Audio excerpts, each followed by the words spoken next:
morning of March 7th, 1945, was cold and damp, a persistent fog clinging to the deep folds of the Rhine Valley. On the heights overlooking the small resort town of Remagen, Germany, Lieutenant Colonel Leonard Enderman raised his binoculars, his hands trembling not from fear, but from a profound, gut-wrenching disbelief. He adjusted the focus, his breath pluming in the chill air, certain his eyes were deceiving him. But the image remained solid and impossible. Through the shredding afternoon haze, the Ludendorff Bridge stood intact. Its twin stone towers rose like grim monuments from the riverbanks, its steel arches creating a continuous, unbroken path across the 300 meters of churning, grey water that was the Rhine River, Germany's last great natural defence against the invading armies from the west. Beside him, Lieutenant Karl Timmerman, a young platoon leader with a thoughtful, sharp, boned face, stared at the same impossible sight. He spoke the words that were already crystallizing in Enderman's mind, the thought that would echo through history. "Sir," Timmerman said, his voice low and urgent, "we have to take it. Right now. Before they blow it to hell." What neither man, nor any of the men watching from the heights that day, could comprehend was that the seizure of this single structure would trigger the most catastrophic, strategic collapse in German military history. It was not merely a tactical victory, it was a psychological demolition of the entire Nazi defensive doctrine. A blow so complete that German officers would later describe it as the moment they knew, with absolute, chilling certainty, that the war was irrevocably lost. The mathematics of this pivotal moment were being written not in the blood of infantrymen, but in the cold, unforgiving calculus of strategic geometry. The Rhine was not just a river, it was a fortress. 300 meters wide in this sector, with currents swift enough to overturn wooden assault boats, depth sufficient to drown armoured vehicles, and banks steep enough to trap and slaughter advancing infantry. Since the days when Roman legions first gazed across its swift waters into the dark, Germanic forests, the Rhine had stood as Central Europe's traditional bulwark against invasion from the west. For Adolf Hitler in March of 1945, it represented his final, desperate hope, a barrier behind which he could buy precious time. Time to sue for a negotiated peace with the Western Allies, time to transfer shattered divisions from the collapsing Eastern Front for one last, apocalyptic stand. The presence of a single, intact bridge shattered that strategic calculation. It could render the great river moot in less than 10 minutes of combat. The context for this catastrophe had been building for months. The Battle of the Bulge, Hitler's audacious last major offensive in the West, had sputtered to a bloody, disastrous conclusion by late January. What German propaganda had hailed as a war-winning counteroffensive had instead consumed the Wehrmacht's final mobile reserves. The numbers told a grim story. Approximately 100,000 German casualties, over 600 tanks and assault guns destroyed, and the irreplaceable loss of veteran panzer divisions. The German armies west of the Rhine were now hollow shells, capable only of desperate, delaying actions. By early March, 12 full-strength American divisions were pressing relentlessly toward the river along a front stretching from the Netherlands to Switzerland. The German 15th Army, tasked with defending the crucial sector between Cologne and Koblenz, could muster barely 50,000 combat, effective troops to face an Allied force 5 times its size. The bridge itself was a monument to bitter historical irony, a fact lost on neither side. Named after General Erich Ludendorff, Germany's brilliant, but ultimately defeated First World War strategist. The structure had been built between 1916 and 1919, primarily by Russian prisoners of war.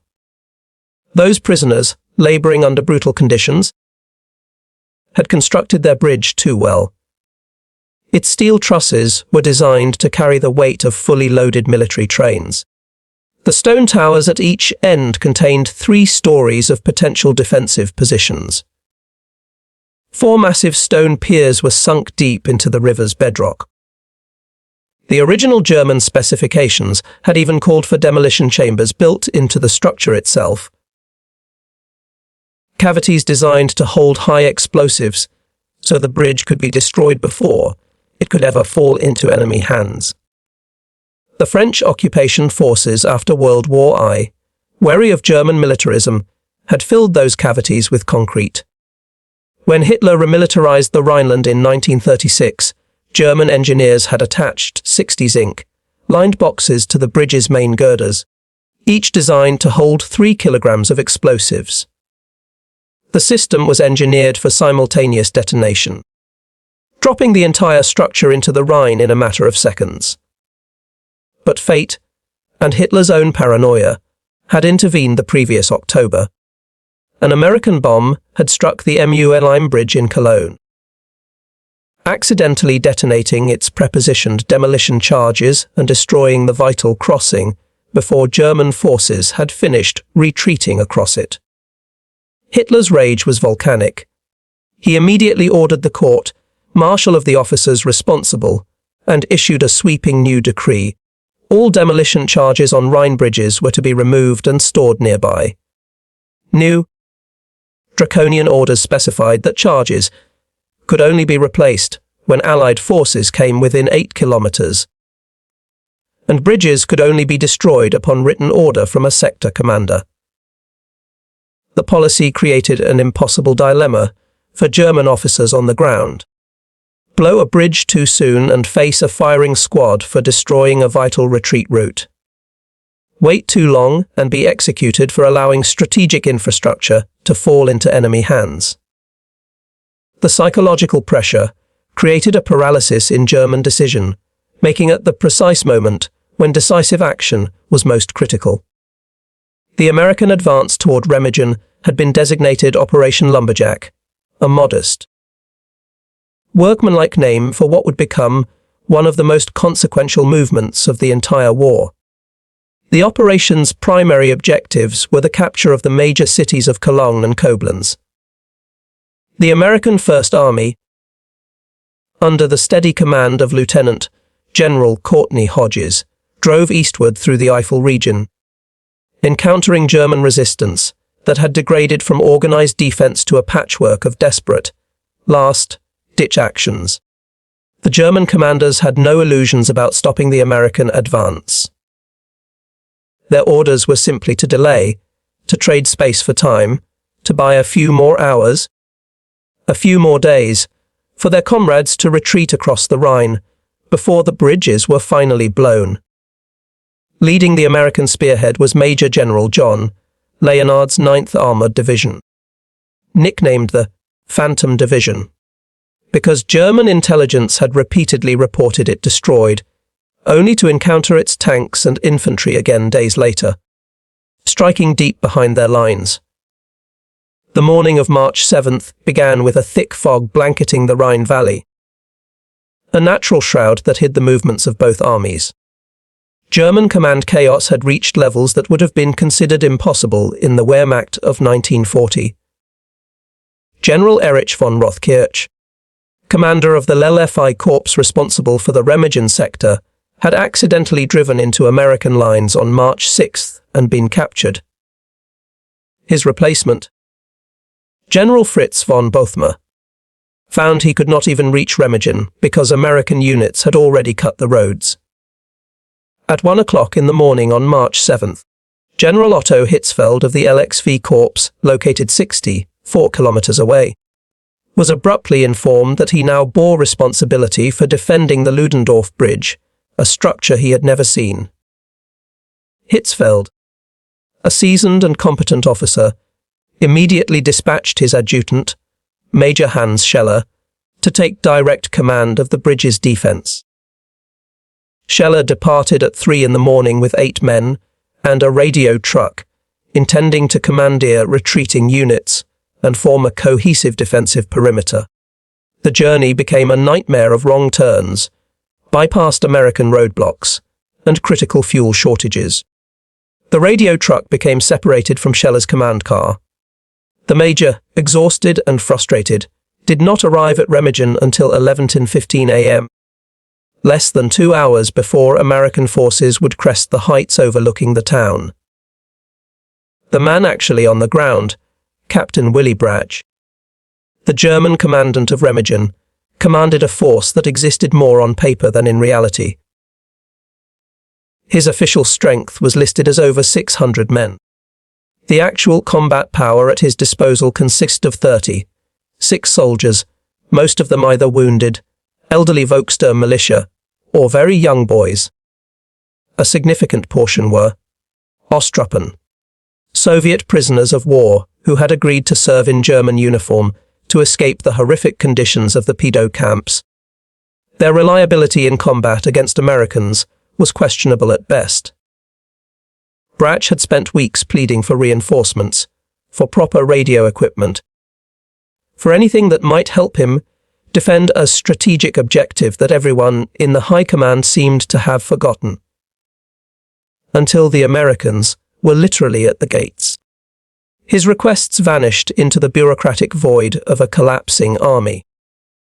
The demolition charges that should have been permanently installed on the bridge were still stored in a nearby building, awaiting the official order to be replaced. When those orders finally came on March 6th, engineer officers had scrambled to place 800 kilograms of explosives in the piers and attach 300 kilograms of shaped charges to critical structural points. The system was prepared, but it was a last-minute, rushed job. The American approach to Remagen on March 7th carried an element of accidental destiny. Lieutenant Colonel Leonard Engman commanded a task force from the 9th Armoured Division's Combat Command B, a mixed unit of tanks and armoured infantry. Their orders were straightforward: capture the town of Remagen and then turn south to link up with General Patton's Third Army. No one in the American High Command expected to find an intact bridge. Intelligence had confirmed that German engineers were systematically destroying every Rhine crossing as Allied forces approached. Aerial reconnaissance had documented the smoking ruins of bridges at Cologne, Bonn, and Koblenz. The Ludendorff Bridge at Remagen should have been a pile of rubble days earlier. When Engelmann's lead elements emerged from the woods onto the heights overlooking the town at approximately 100 p.m., the sight that greeted them was so surreal that several men later admitted they thought they were hallucinating. Below them, German military vehicles, trucks, horse-drawn carts, even a staff car, were still streaming across the bridge. Civilians crowded the approaches, and the structure itself stood utterly intact, its dark demolition charges visible as ominous shapes attached to the steelwork. Lieutenant Karl Timmermann, the 22-year-old platoon leader, was summoned. Born in Frankfurt, Germany, in 1922, he had immigrated to the United States with his parents as an infant. He spoke fluent German and understood the cultural and strategic significance of what they were seeing better than most. The bridge represented something far more valuable than a simple crossing point. It was the failure of the last Great Barrier, the final natural obstacle overcome not by a massive, costly assault, but by a combination of sheer luck and catastrophic German paralysis. Brigadier General William Hoge, commander of Combat Command B, a tough, no-nonsense engineer by training, arrived at the heights at approximately 2:45 p.m. He took one look through his binoculars and grasped the strategic implications instantly. This was not merely an opportunity to cross the Rhine. It was a chance to vault 3 weeks ahead of Field Marshal Montgomery's meticulously planned Operation Plunder, a massive set peace crossing scheduled for late March. Hoge made the decision that would define his military career in a heartbeat. He turned to Engman, his voice crisp and decisive. "We're taking that bridge. Now, On the German side, the defenders were caught in the worst possible tactical situation. Major Scheller had arrived at the bridge approach just over 2 hours earlier, exhausted from his nightmarish journey and stunned by the disorganized reality he found. Captain Bratch briefed him in frantic minutes. The bridge was prepared for demolition with electrical detonators controlled from a switchbox in the Eastern Bank tunnel entrance. A backup system consisted of a primer cord fuse that could be lit manually. The defensive perimeter was non-existent. Most of the troops Scheller had expected to commandeer were already across the bridge or were bypassing Remagen entirely. The fog, which had provided a protective blanket all morning, chose that precise moment to lift, giving American artillery observers perfect, unobstructed visibility at approximately 3:50 p.m. American tanks, the formidable new M26 Pershings of Lieutenant John Grimball's platoon, appeared at the western approach to the town. The Pershings were so new that most German troops had never seen them. Their long 90 mm guns represented the pinnacle of American armored might. The time for German deliberation was over. The assault on Remagen town itself was brutally efficient, over in less than 30 minutes. Grimball's Pershings fired white phosphorus rounds to create smoke screens and hammered identified German positions with high explosive shells. Timmerman's infantry from a company, 27th Armoured Infantry Battalion, followed close behind, moving through streets pockmarked by years of Allied bombing. What had once been a picturesque Rhine resort was now a landscape of rubble. More than half of its buildings were destroyed. The few German soldiers attempting a defense fell back quickly. Most simply dropped their weapons and fled across the bridge. Captain Bratch, watching the American advance from his position near the bridge's western tower, knew the moment of truth had arrived. At 3:20 p.m., he gave the order to blow the western approach ramp. A localized explosion tore a crater 3 meters wide in the earthen causeway leading onto the bridge, effectively preventing American tanks from driving directly onto the deck. But the main structure of the bridge itself remained standing. The race for the bridge now became a matter of seconds and meters. American tanks positioned themselves at the western end, their heavy guns hammering German positions on the eastern heights, particularly the Dwarf's Tail, a 180-meter high basalt cliff that bristled with German anti-aircraft guns, now depressed to fire directly at the American troops. Timmerman gathered his men, about 120 soldiers from a company. He gave a simple, unforgettable order. "Okay, you guys, cross the bridge." At approximately 3:50 p.m., they started across. They advanced in short, desperate rushes, using the bridge's stone towers and steel girders for cover. German machine guns, firing from slits in the eastern towers and from positions in the tunnel mouth beyond, opened up. Bullets whined and ricocheted off steel and stone, creating a deadly crossfire. Several Americans fell in the first seconds, their bodies slumping against the cold steel. The rest kept moving, driven by training and a dawning awareness of the immense prize within their grasp. Major Scheller, watching from the relative safety of the tunnel entrance on the eastern side, now faced the most consequential decision of his life, and of the entire battle. The bridge was loaded with enough explosives to vaporize it. The electrical detonation system was, in theory, ready. American troops were already halfway across. Every instinct, every shred of military doctrine, screamed at him to blow the bridge immediately. But minutes earlier, Lieutenant Karl Peters of the anti-aircraft artillery had approached him with a desperate plea. Peters commanded a battery equipped with the top-secret Henschel Ace 297 rocket launcher system, a new weapon that fired 24 high-velocity anti-aircraft rockets.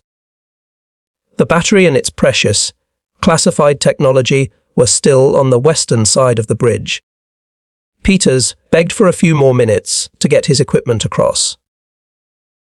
Scheller, weighing the value of a secret weapon against the tactical imperative, made a fateful choice. He agreed to wait. The decision would cost him his life. Captain Karl Friesenhahn, the combat engineer officer responsible for the demolition charges, stood ready at the electrical detonator inside the tunnel mouth. When Peters' battery finally cleared the bridge, Friesenhahn received the order from Scheller. At approximately 400 p.m., with American troops 2/3 of the way across, Friesenhahn turned the key in the switch. A collective breath was held. Nothing happened. Silence. The electrical circuit was dead.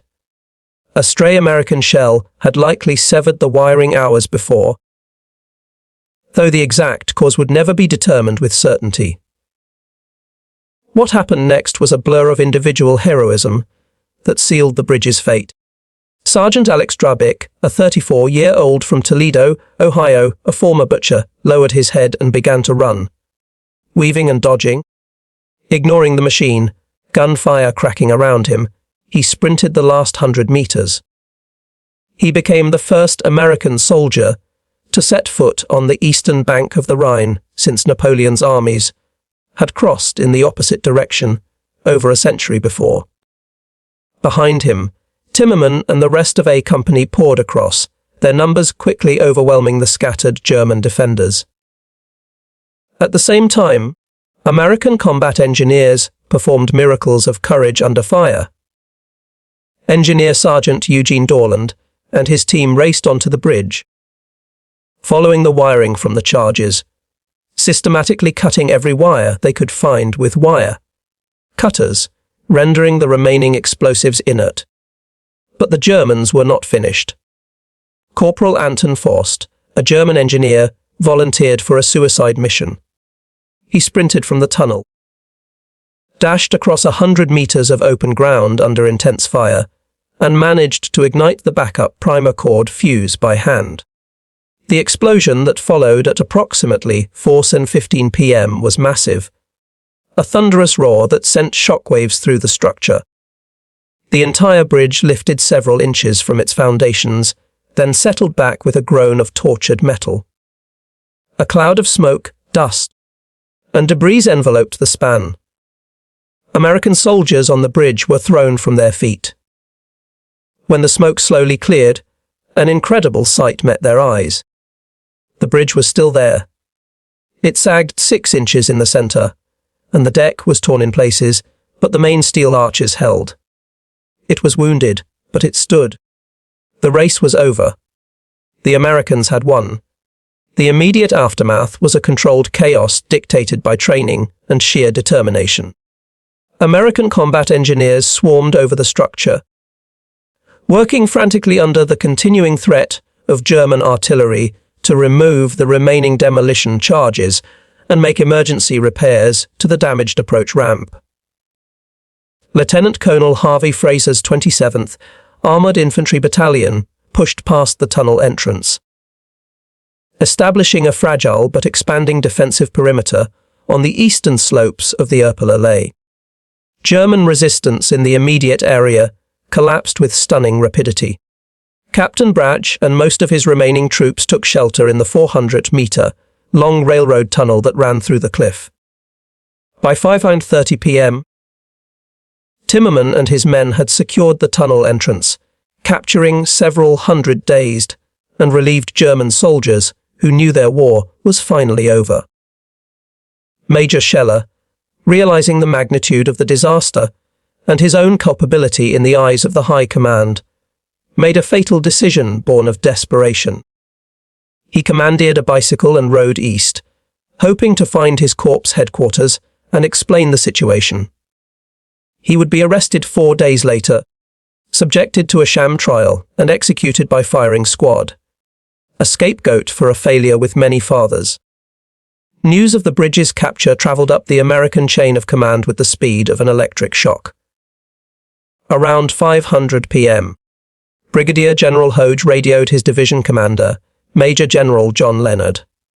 The message was terse and miraculous. Mott got the bridge. Leonard, hardly able to believe it, immediately relayed the news to First Army headquarters. Lieutenant General Courtney Hodges was in a staff conference when the call came through.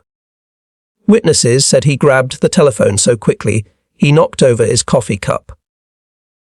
Within minutes, he was on a secure line to 12th Army Group Commander, General Omar Bradley.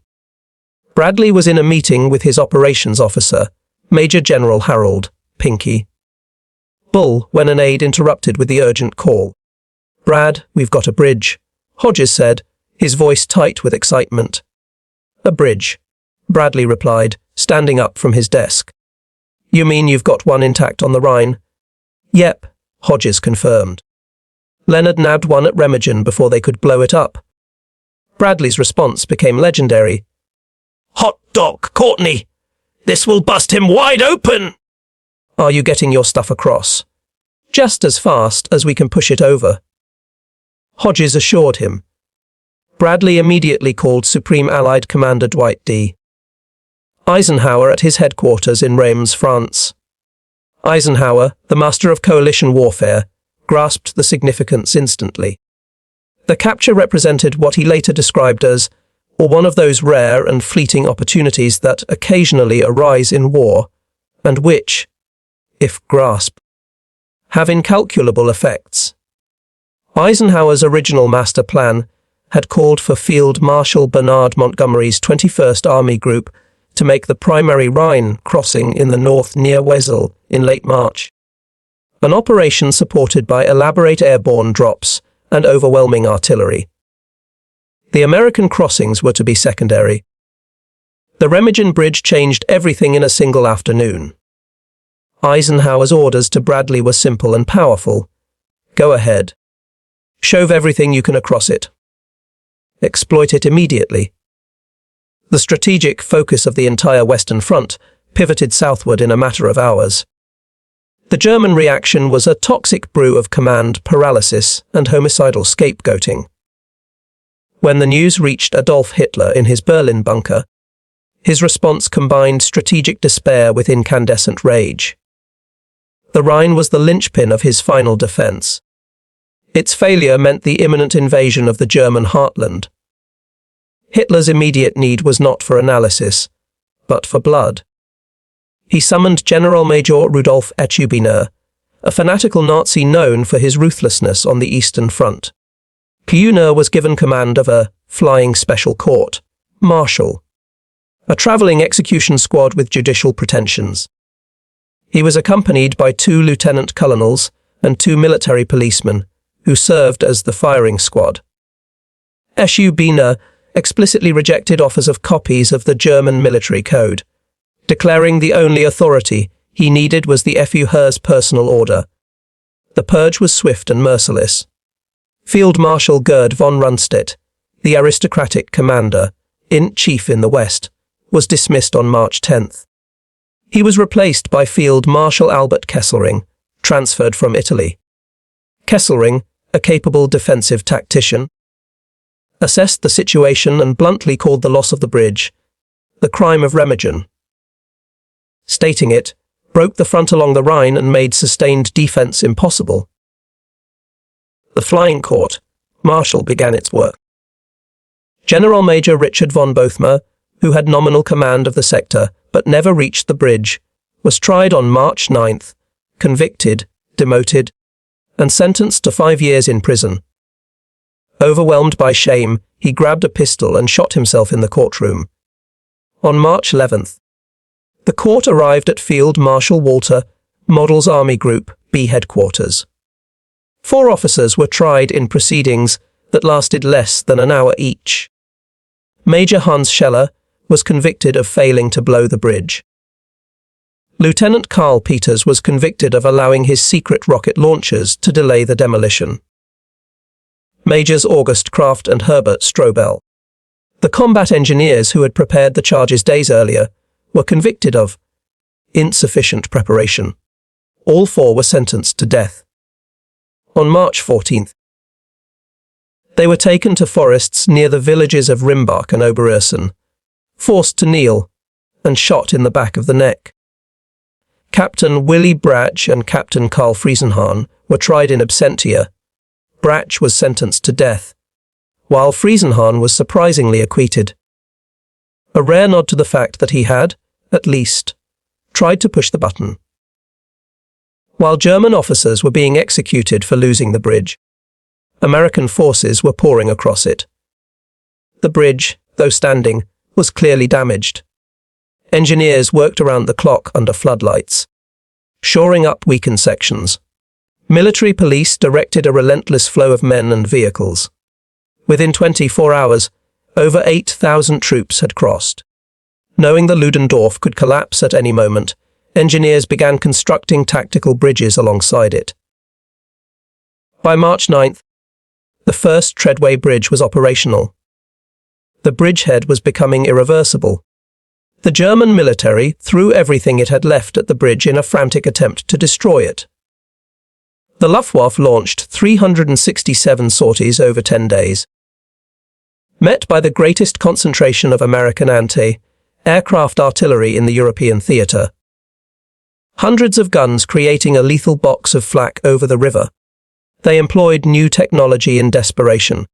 Arado R-234 jet bombers and Messerschmitt Me-262 jet fighters streaked in at speeds the Allied prop planes couldn't match, but their bombing was inaccurate. Hitler even authorized the use of V-2 ballistic missiles, the first and only time they were used against a tactical target. 11 V-2s were launched from the Netherlands. They killed a few soldiers and civilians, but not one struck the bridge. The Germans sent frogmen with underwater breathing apparatus and explosive-laden boats down the river. All failed. Each failed attack only reinforced American morale and highlighted German desperation. The Ludendorff Bridge, having served its purpose, finally gave way to its wounds on March 17th at about 300 p.m. Witnesses heard rivets popping like gunshots before the central span shuddered, lifted, and then plunged into the Rhine with a roar that echoed for kilometers. 28 American engineers who had been working on repairs were killed, and over 60 were injured. It was a tragic irony that the men who had saved the bridge died because of it. But by then, it was too late for the German defense. The bridge was strategically obsolete. 3 tactical bridges now crossed the Rhine at Remagen. The bridgehead was 8 miles deep and 25 miles wide. Over 125,000 American troops had already crossed. The breakout was imminent. The breakout from the Remagen bridgehead began on March 25th. American armored divisions, so long constrained, exploded eastward into the heart of Germany. Combat Command B of the 9th Armored Division covered 108 kilometers in a single day. German resistance, stiff in the confined bridgehead, evaporated across the open country. Entire units surrendered. Field Marshal Model's Army Group B began to disintegrate. The capture of the Remagen Bridge had directly led to the encirclement and liberation of the Ruhr, Germany's industrial heartland. Without the Ruhr's coal and steel, the German war machine ground to a halt. By March 31st, just 3 weeks after a single platoon had dashed across a damaged bridge, all 4 American armies on the Western Front had crossed the Rhine. The river that had held the Romans at bay for centuries had been breached in a matter of days. Eisenhower later wrote, "We were across the Rhine, on a permanent bridgehead." The final defeat of the enemy was suddenly now in our minds just around the corner. The human cost was significant. American casualties in the battle and subsequent bridgehead fighting totaled nearly 860 killed and over 700 wounded. German losses were far higher, with over 700 taken prisoner in the sector alone. The men who captured the bridge were richly decorated. Lieutenant Timmerman and Sergeant Drabick received the Distinguished Service Cross. General Hoge was promoted. The entire 9th Armored Division earned a Presidential Unit citation. The final assessment of Remagen's significance must acknowledge its role in shortening the war. Estimates vary from weeks to months, but the consensus is clear. It was a decisive turning point. It broke the back of the German defensive strategy, provided an immense psychological boost to the Allies, and demoralized the German military and populace beyond recovery. The bridge's capture demonstrated how chance, courage, and decisive leadership can intersect to alter the course of history. The men at Remagen, from the privates who sprinted across under fire to the generals who seized the opportunity, did not just capture a bridge. They unlocked the door to Germany and hastened the end of the most destructive war in human history. The twisted steel of the Ludendorff is gone, but the peace that followed stands as its ultimate, if bittersweet, legacy.